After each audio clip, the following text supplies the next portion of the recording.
Hey guys, Bassmaster Elite Series Pro Destin Demarion back with some more Bass Fishing 101 tips.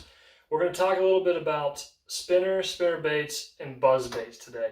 A lot of people get spinners and spinnerbaits mixed up, and I thought I would throw in buzzbait as well because they all kind of have a similar setup, and just talk a little bit about all of those and what situations you would use each of them. So let's go to the table and go over them right now. So here we are. I've got all three lined up right here. This right here is a spinner. Now they all have basically a head, a wire, and some kind of a blade or blades attached to them. This is a spinner, an inline spinner. It's got a rooster tail. You might have heard of a rooster tail. It's just got a little bit of hair on the back by this treble hook. But this is generally something you would use for trout fishing. I mean, you can catch bass on these inline spinners as well. Pike, the really big ones, pike and muskie, will eat the inline spinners. They usually call them like bucktails as well. So that's your spinner. Generally, I don't use spinners for bass that often. I will use like a rooster tail or something when I'm fishing for smaller bass, or if they're really keying on a small bait. That's generally when I use those spinners. But people do use spinners for bass fishing and have success. I'm just not somebody who's really confident in that. Generally, I'm going to be using one of these two. This is a spinnerbait. As you see the difference, it's not in one line like this inline spinner. It's got an arm that comes off, kind of like a 45, and then it's got another arm that comes up with two blades on it. These are willow leaf blades. I mean, you can kind of see the shape, why they call them a willow leaf. But most spinnerbaits have two blades. This one's got two willow leaf. It's got a pretty decent sized one, so it's going to create a lot of pulse in the water.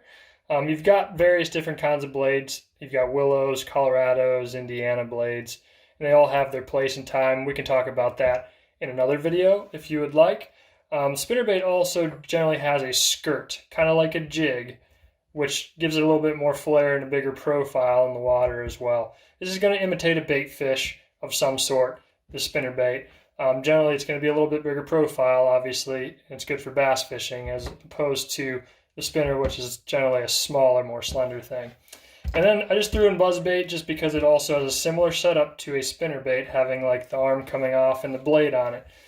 But a buzzbait, as you can see, it's kind of got this cupped blade. A buzzbait is made for fishing on the surface. It's going to create a lot of commotion on the surface. As you can hear, it's got like this kind of squeaking, squealing sound, and the fish can hear that. It's got usually a high pitch in the water, and that's going to help attract them. It's going to create a lot of disturbance at the top, a lot of bubbles moving around, and generally a buzzbait is a really good bait to catch big fish on because they key on something like that. It's struggling on the top of the water. It's a bigger profile. It also has a skirt. You can put different trailers on it as well as the spinnerbait just to make a different profile.